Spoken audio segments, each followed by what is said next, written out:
Amigos, graça e paz, louvado seja Deus por mais esse domingo do Senhor. Como dito, vamos estar iniciando a nossa série de sermões nas cartas às 7 igrejas da Ásia Menor de Apocalipse. Por isso eu convido você que abra sua Bíblia no capítulo 2 de Apocalipse, para que leiamos os versos 1 a 7. A primeira carta é a carta à igreja de Éfeso. Apocalipse, capítulo 2, versos de 1 a 7.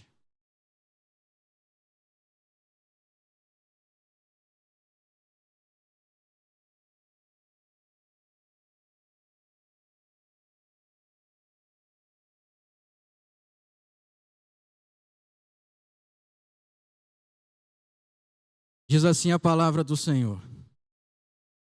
Ao anjo da igreja em Éfeso escreve: Estas coisas diz aquele que conserva na mão direita as 7 estrelas e que anda no meio dos 7 candeeiros de ouro. Conheço as tuas obras, tanto o teu labor como a tua perseverança, e que não podes suportar homens maus, e que puseste à prova os que a si mesmos se declaram apóstolos e não são, e os achaste mentirosos. E tens perseverança, e suportastes prova por causa do meu nome, e não te deixaste esmorecer. Tenho, porém, contra ti que abandonaste o teu primeiro amor. Lembra-te, pois, de onde caíste, arrepende-te, e volta à prática das primeiras obras. E, se não, venho a ti e moverei do seu lugar o teu candeeiro, caso não te arrependas. Tens, contudo, a teu favor, que odeias as obras dos nicolaítas, as quais eu também odeio. Quem tem ouvidos, ouça o que o Espírito diz às igrejas. Ao vencedor, dar-lhe-ei que se alimente da árvore da vida, que se encontra no paraíso de Deus. Palavra do Senhor Jesus. Meus irmãos, antes de iniciarmos o texto em si, é bom que façamos algumas lembranças. A primeira é que o Apocalipse é um livro que tem muitos símbolos. O livro de Apocalipse é um livro simbólico e deve ser assim interpretado. Por isso, para que a gente possa entender bem a mensagem, é importante que entendamos seus símbolos. Se pudéssemos resumir a mensagem do Apocalipse, na minha opinião, eu poderia dizer que a mensagem do Apocalipse trata do testemunho da igreja num mundo em oposição a Deus e como essa igreja é vitoriosa nesse testemunho. O livro de Apocalipse fala de testemunho, de pregação, do fato da igreja ser um caminho para Deus, uma proposta para Deus a este mundo. E a carta a Éfeso fala muito disso, de testemunho. É importante notarmos, o pastor já disse isso, no versículo 4 do capítulo 1, João endereça o livro de Apocalipse a essas 7 igrejas que se encontram na Ásia Menor. João endereça todo o livro de Apocalipse a essas 7 igrejas da Ásia Menor que nós vamos falar aqui. E aqui a gente precisa entender o primeiro símbolo. Esse número 7 é um símbolo de plenitude, de completude, de perfeição. O que indica que essas 7 igrejas da Ásia Menor indicam a completude, a perfeição, ou seja, todas as igrejas de todos os tempos e de todas as épocas. Então, essas mensagens a essas igrejas não são mensagens que estão estagnadas no tempo passado do primeiro século, mas são mensagens endereçadas a toda a igreja do Senhor ao longo de todas as eras. 7 igrejas, um número de completude. Precisamos estar atento a isso também. O autor é João, o pastor já disse aqui, e é importante que entendamos que é o Senhor Jesus quem diretamente se revela ao apóstolo João. Capítulo 1, dos versos 9 ao 19, vai dizer isso. Quem está falando com João é o próprio Senhor Jesus, aquele que morreu na cruz pelos nossos pecados, foi castigado no nosso lugar, mas ao terceiro dia ressuscitou. e hoje está reinando à destra de Deus Pai. E é Ele quem conduz a sua igreja em vitória, em testemunho a este mundo este que se opõe à palavra de Deus e que se opõe à igreja. Como já disse, a carta de Éfeso fala de testemunho. Vamos passar agora ao texto propriamente dito. Versículo 1 do capítulo 2 inicia dizendo: ao anjo da igreja em Éfeso escreve. É Jesus quem está dizendo isso. E Jesus está dando uma ordem a João. E ele diz para João escrever ao anjo da igreja. Quem seria esse anjo da igreja? Anjo aqui poderia ser traduzido como mensageiro. A palavra anjo no grego significa mensageiro.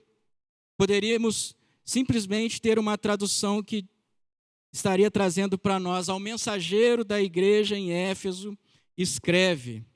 Então, anjo aqui significa mensageiro, mas é mais amplo do que isso. Mas a maneira pela qual Deus leva a sua mensagem a um determinado público que Ele mesmo quer falar. O texto diz, Jesus diz ao anjo da igreja em Éfeso. Éfeso é uma igreja que foi plantada lá por volta da década de 50 do primeiro século. O apóstolo Paulo está voltando da sua segunda viagem missionária para Jerusalém e ele deixa em Éfeso um casal muito abençoado, Priscila e Áquila, que começa o trabalho ali. Depois chega Apolo, que com muita ousadia, com muito poder, convence alguns judeus daquela região de que Jesus é o Cristo, é o Messias prometido.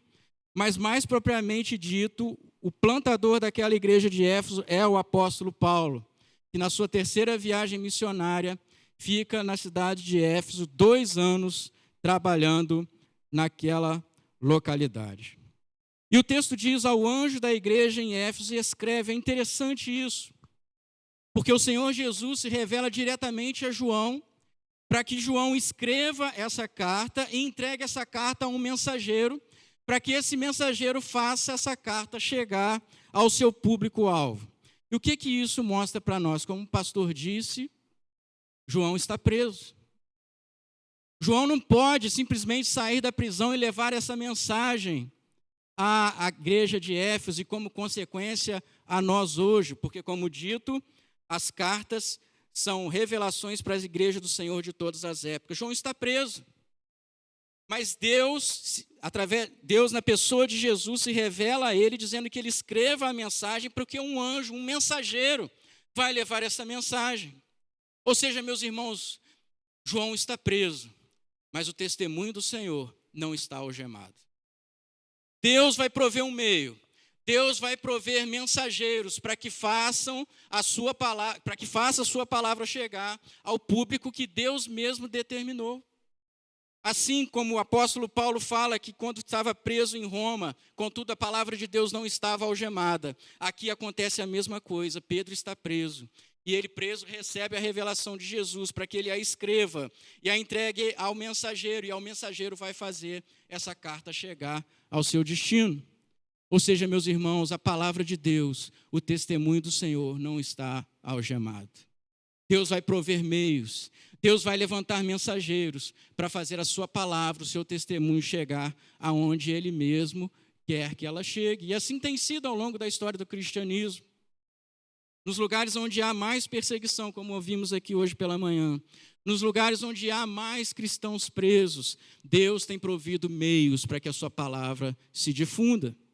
Deus é encarregado disso. Por isso essa palavra anjo ela é cheia de mistério, porque é o meio pelo qual Deus age para que a sua palavra chegue, ainda que os seus servos estejam presos. E ele continua dizendo a João: estas coisas diz aquele.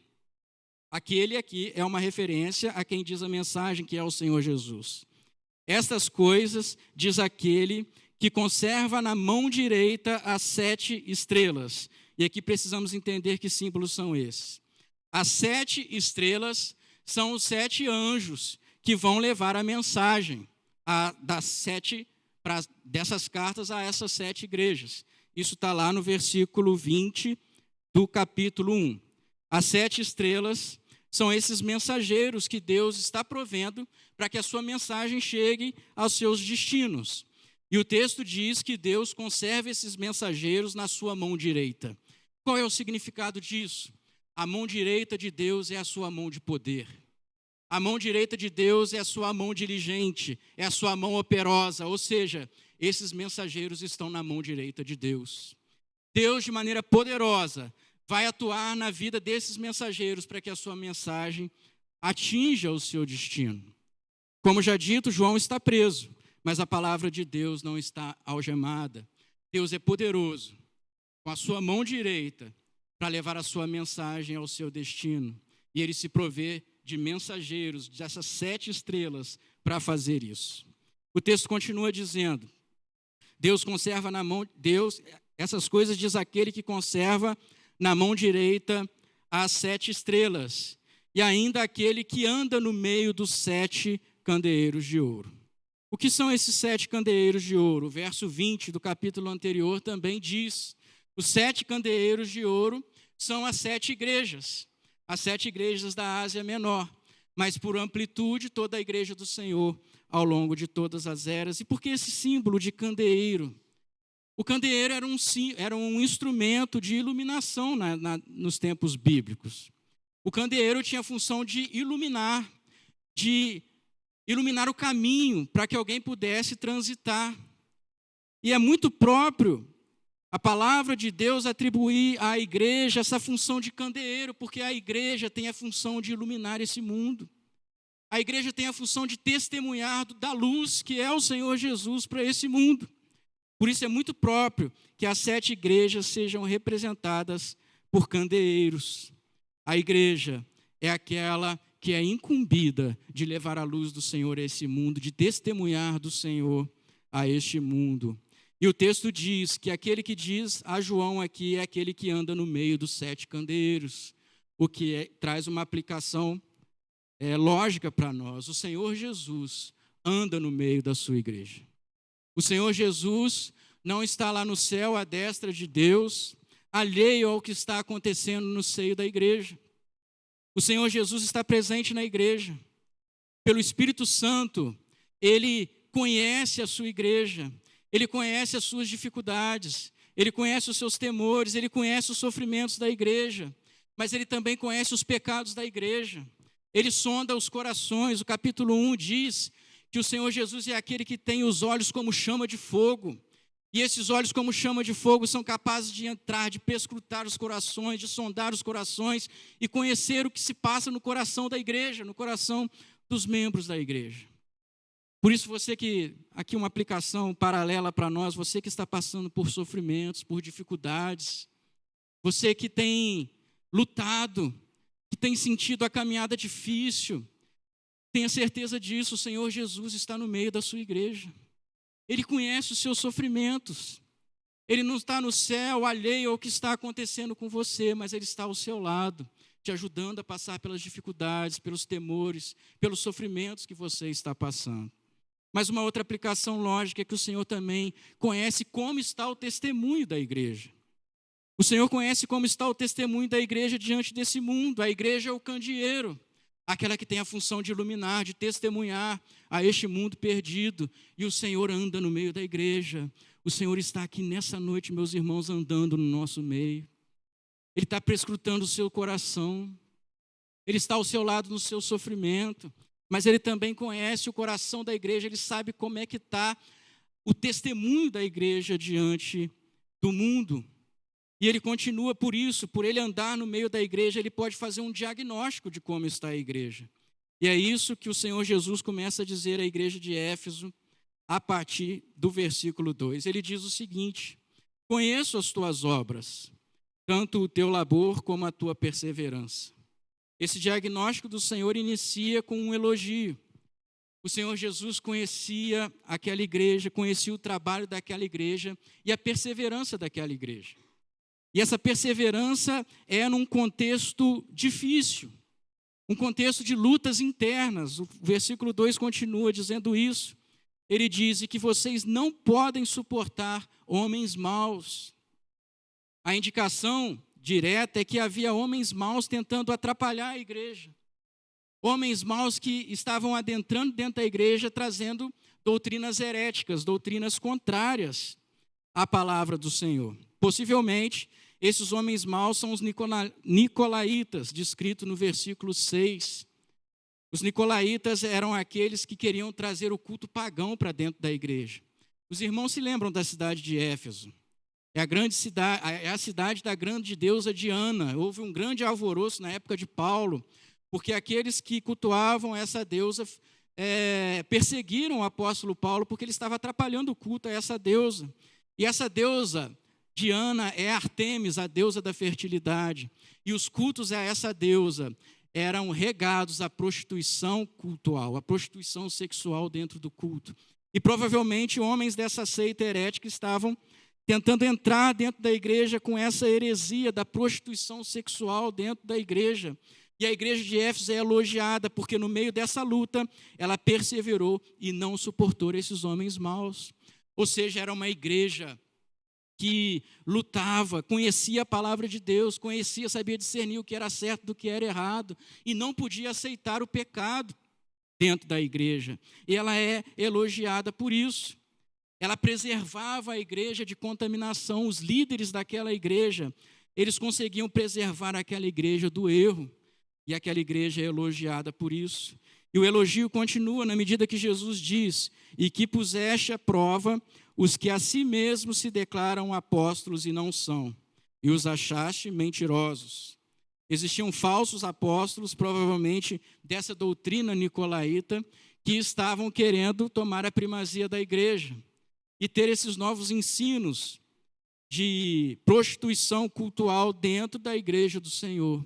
Mas aqueles irmãos de Éfeso, da igreja de Éfeso, conheciam a palavra de Deus, conheciam a doutrina e preservaram aquela igreja de admitir esses erros dentro daquela igreja. Então é nesse contexto de luta, de preservação da santidade da igreja, que a igreja de Éfeso é elogiada pelo seu labor e pela sua perseverança.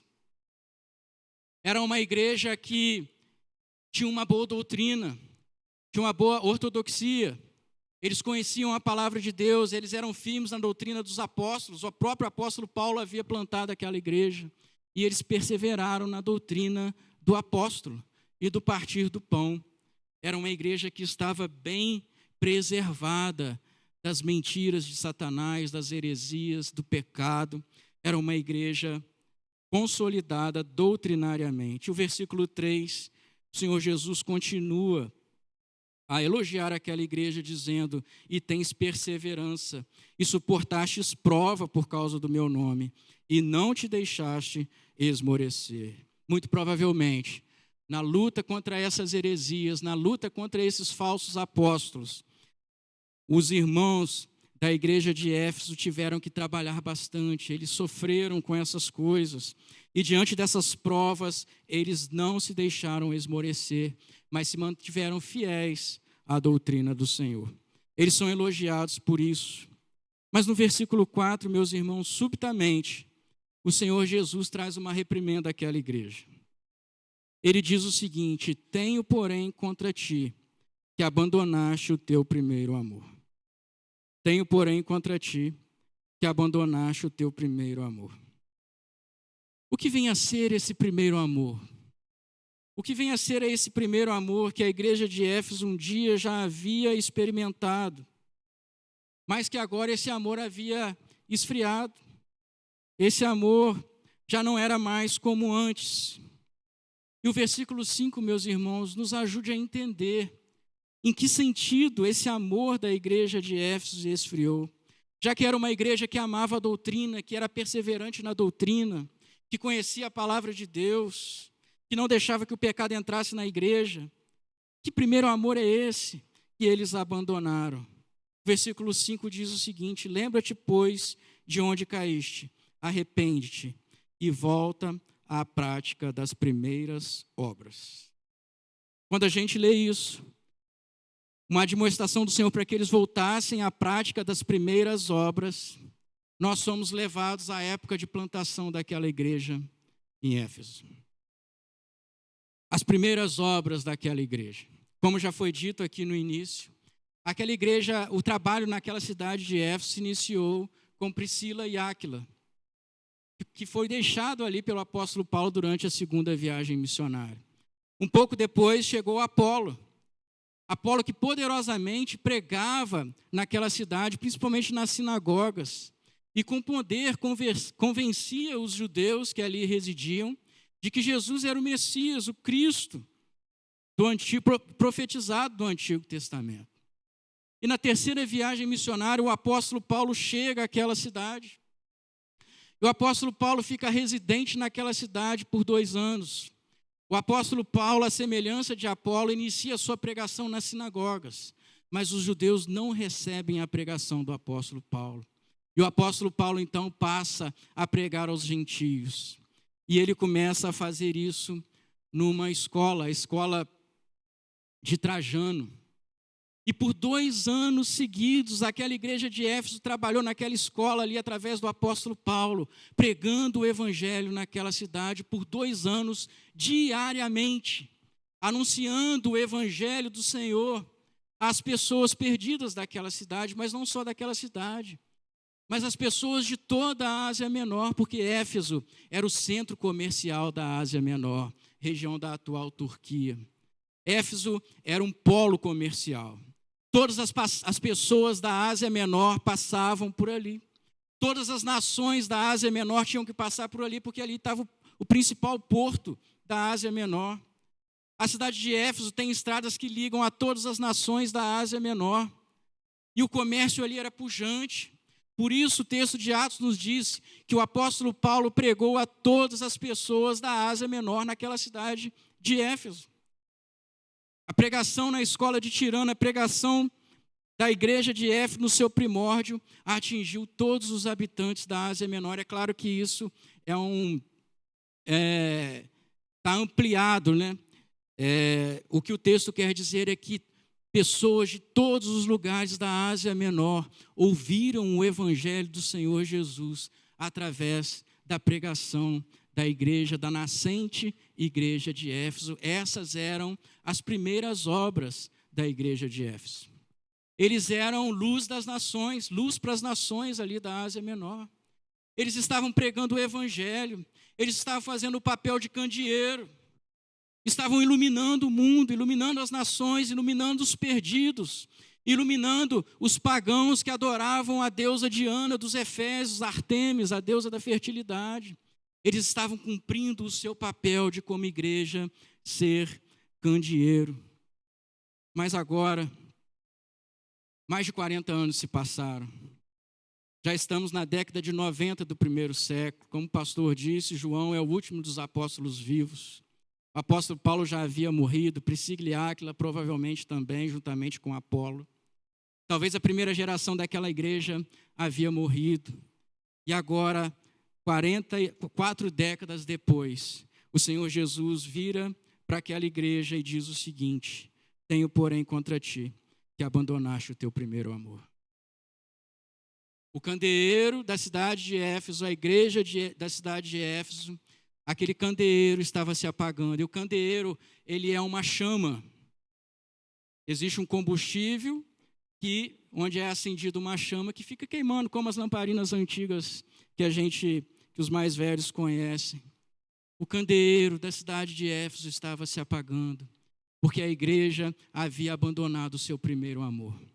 Nós percebemos diante disso, meus irmãos, que o primeiro amor, o abandono do primeiro amor está intimamente ligado à diminuição do testemunho daquela igreja naquele mundo perdido. Aquela igreja já não estava iluminando mais. O candeeiro já não atingia os de fora. Era uma igreja muito consolidada internamente, dentro das 4 paredes. Ela ia muito bem, ela tinha uma boa doutrina. Ela disciplinava os homens maus, ela não podia suportar os homens maus. Ela podia desmistificar os falsos profetas diante da palavra de Deus. Eles conheciam a palavra de Deus. Mas, meus irmãos, percebam, o amor a Jesus não é medido só por essas coisas. O amor a Jesus é medido pelo testemunho nesse mundo perdido, e isso aqueles irmãos haviam deixado de ser operosos. Eles não estavam mais pregando o evangelho. Eles não faziam mais evangelismo. eles não iluminavam mais as nações à volta deles. Eles estavam se apagando. O candeeiro estava se apagando. Por isso o Senhor Jesus os admoesta: lembra-te, pois, de onde caíste. Quando foi que vocês pararam de voltar só para vocês aí dentro, olharem só para vocês, protegerem só os membros da igreja e pararem de olhar para fora, para o mundo? Quando vocês começaram a se fechar, se tornarem reclusos dentro da igreja e pararam de iluminar as pessoas que estão aí fora, carentes de ouvir o evangelho do Senhor? O Senhor Jesus os chama ao arrependimento: arrepende-te e volta à prática das primeiras obras. E as primeiras obras eram o testemunho daquela igreja diante daquele mundo, daquela cultura perdida da Ásia Menor. Arrepende-te e volta à prática das primeiras obras. O texto continua dizendo: se vocês não voltarem à prática das primeiras obras, eu vou vir a ti e moverei do seu lugar o teu candeeiro, caso vocês não se arrependam. Se vocês não se arrependerem e voltarem a testemunhar do Senhor nesse mundo perdido, se vocês não saírem das quatro paredes, não saírem da reclusão de vocês e voltarem a iluminar o mundo, o candeeiro de vocês vai apagar finalmente. E foi exatamente isso que aconteceu. Hoje a igreja de Éfeso é uma ruína. A igreja de Éfeso se acabou. O castigo que o Senhor Jesus havia prometido, caso eles não se arrependessem, aconteceu. E aquele candeeiro foi movido do seu lugar. Aquele candeeiro se apagou. Aconteceu com eles o que o Senhor Jesus disse lá em Mateus 24, do verso 12 a 14. E acontecerá no final dos dias que o amor se esfriará de quase todos. O amor deles se esfriou. Veja bem, meus irmãos, o amor a Jesus não é medido simplesmente pelo fato de a gente conhecer as Escrituras, ou pelo fato de a gente ter uma boa doutrina. O amor a Jesus está baseado no fato de obedecermos ao seu mandamento de ir e anunciar o evangelho às nações, de ir e anunciar o evangelho aos perdidos. E quando a igreja se fecha nas suas paredes, se torna reclusa e não cumpre o seu chamado, essa igreja morre. O destino de uma igreja que não faz a missão é morrer. Porque, como a gente disse de manhã, a função da igreja nesse mundo é testemunhar, é ser luz, é ser candeeiro. É a função da igreja adorar ao Senhor no domingo? É, claro que é, mas no céu nós vamos adorar. É a função da igreja viver em comunhão? É a função da igreja, mas no céu nós vamos ter comunhão eterna. Mas testemunhar do Senhor é uma função para agora, para este mundo, porque no céu nós não vamos precisar testemunhar. Por isso o chamado do Senhor para nós é que nós iluminemos esse mundo perdido. Testemunho cristão. Quem sabe aqueles irmãos de Éfeso ficaram amedrontados com o avanço do pecado naquela sociedade. Homens maus, falsos apóstolos. Quem sabe eles falaram assim: eu não vou sair para esse mundo mais, eles são muito pecadores, não tem mais jeito. Eu vou ficar aqui no meu cantinho, não tem mais jeito de testemunhar. Quem sabe eles se amedrontaram, ficaram amedrontados e ficaram fechados em si. E quem sabe isso pode acontecer também com a gente. No meu local de trabalho, no meu local de escola, esse mundo está muito perdido. Não tem mais jeito. Eu não vou me expor a essas coisas. Mas, meus irmãos, é nossa função. Nós estamos aqui para isso. Mesmo que as pessoas não se convertam, nós temos que testemunhar. Nós temos que testemunhar de Jesus. Nós temos que ser luz, nós temos que iluminar. É a função da igreja. No versículo 6, o Senhor Jesus volta a elogiar de maneira muito carinhosa. O Senhor Jesus é muito carinhoso conosco. Ele volta a elogiar aquela igreja. Tens, contudo, a teu favor, que odeias as obras dos nicolaítas, as quais eu também odeio. Ele volta a elogiar aquela igreja por isso. E nós devemos pensar isso para nós também, meus irmãos. Muitas vezes nós nos gloriamos de ser uma igreja que ama as Escrituras, que tem uma doutrina saudável, que prega o evangelho, que abre as escrituras e expõe as escrituras. Mas o amor a Jesus não está restrito a isso. Quando a gente se restringe a isso, nós não estamos amando a Jesus. Pelo texto do Apocalipse, pela carta de Éfeso, amar a Jesus é testemunhar a este mundo. Amar a Jesus é evangelizar. Amar a Jesus é testemunhar do Senhor, é iluminar. Amar a Jesus é fazer missão, é enviar missionários, é ser missionários. Essa é a missão da igreja. E se não fizermos isso, estaremos destinados a ter o nosso candeeiro movido. Que tristeza, que tristeza. Ter o nosso candeeiro movido, ver o nosso candeeiro se apagar. Que isso não aconteça nas nossas vidas, irmãos. Quem sabe a luz do Senhor que há no seu coração esteja se apagando, a chama esteja se esfriando. O Senhor nos chama nessa noite a reavivarmos o nosso chamado, de sermos testemunhas do Senhor nesse mundo perdido. E a promessa é que nós seremos mais do que vencedores, porque Jesus venceu. Essa é a mensagem do Apocalipse. Uma igreja que marcha, que é testemunha, que é candeeiro num mundo perdido, mas ela é vitoriosa, mesmo diante da morte, porque o Senhor Jesus é vencedor e deu à igreja também ser vitoriosa. Por isso, no versículo 7, o texto termina dizendo: quem tem ouvidos, ouça o que o Espírito diz às igrejas. Ou seja, meus irmãos, a admoestação do Senhor Jesus para nós é muito séria, ela vem direto do Senhor Jesus. E ele diz: quem tem ouvidos, ouça o que o Espírito diz às igrejas. Se você tem ouvido, ouça. E na Bíblia, ouvir não é meramente ouvir com os ouvidos. Ouvir na Bíblia é ouvir e pôr em prática. As duas coisas estão juntas. Por isso o Senhor Jesus diz: quem tem ouvidos, ouça. Ouça. Coloque em prática isso que você está ouvindo. Passe a testemunhar do Senhor, aonde você foi plantado, aonde você está. Porque a promessa para esses que se mantêm no amor do Senhor, que se mantêm nesse primeiro amor, é a seguinte: ao vencedor, dar-lhe-ei que se alimente da árvore da vida, que se encontra no paraíso de Deus. Ao vencedor, dar-lhe-ei que se alimente da árvore da vida, que se encontra no paraíso de Deus. E quem é o vencedor pelo contexto? O vencedor é aquele que permanece no amor. O vencedor é aquele que continua amando o seu Senhor. E amar o seu Senhor é testemunhar dele para os perdidos. Se não fizermos isso, o candeeiro, o nosso candeeiro, será movido do seu lugar. Por isso o desafio da carta para a igreja de Éfeso naquela época é também o desafio para nós. Estamos aqui nessa noite. Dia após dia, temos sido chamados a testemunhar do Senhor. Nós, como igreja, precisamos pensar nessas coisas.